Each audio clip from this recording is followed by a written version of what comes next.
I've had a chance to play with this thing for a couple of times, but I haven't had that much playtime with it. But I'm just going to go through the menu system and how to turn on the device and the connections and the comparison with my my old timer.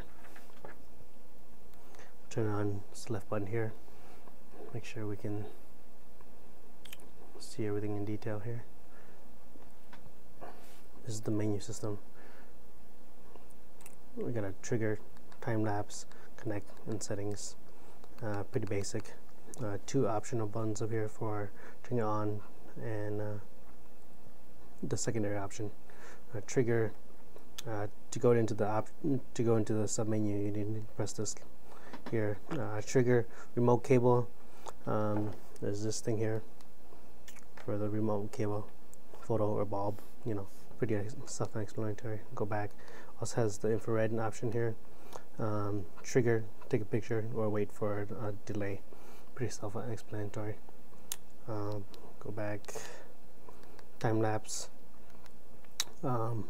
There's multiple different time lapses you can do. You go into here. You can save it into it. Revert back. You know, that's the big thing about this, is allowing me being able to do multiple different kind of time lapses, save it, and then come back to it.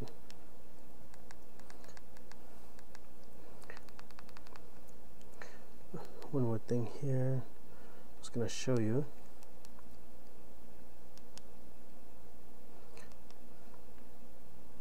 Stop that. Here it is. Time lapse.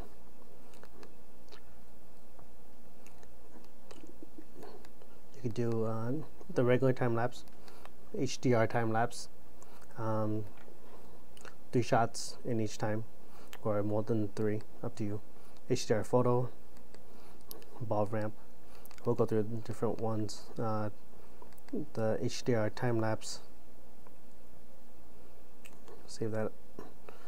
Allows you to delay, frames, intervals, HDR exposures. And right now it's set at 3. My 7D and my 60D does not do more than 3. So what this allows me to do is go up to 9 or 0. Well, it says hours and minutes, but actually 9 shots. So save that. 9 exposures. Shutter count, how many bracketing. So that's the really nice feature in this that I actually would really like, as compared to my old controller. Let's go back here, and HDR photo, I'll save that, and I could choose how many exposures. On the 5D Mark III, I could do 7 exposures, you know, and here with the 7D I can only do the 3, so this allows me to do up to 7, 9, you know, whatever I want. And that's the main reason why I like this little guy. And bulb ramp, and that's the normal stuff that, you know, you get on the timers. Connect. There's a Bluetooth connect in here, or a USB connect. I haven't tried that. The Bluetooth is not enabled at this time, so we won't be able to try that. But the USB, though, that is an interesting one. On the bottom here, gives me 2 USB connections, 2 micro USB connections. One is for recharging, the other is for the controller. And I have not tried that yet. I have the cables for it. You need the micro USB converter to a USB controller, USB connection to get that working. I haven't fully figured that one out. I haven't played with it that much to try to get it working, but hopefully soon here I'll get that up and running as well. Settings. Go through some of the little settings here. Systems info, you know, just color, LCD color. It's a nice little one if you want to do red.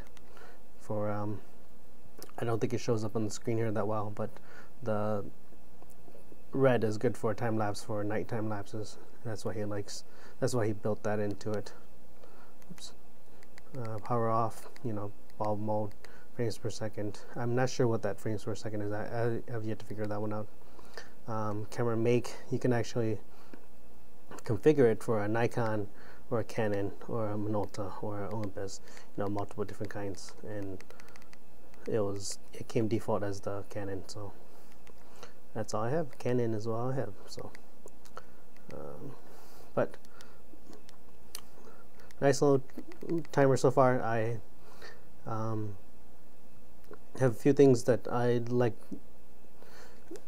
that would have liked was the cable to come with it, but I ordered them separately. I ordered 2 different ones, and I don't know if I can use both at once. The 7D and the 60D all at once. So that would be interesting, just to be able to shoot both of them together simultaneously.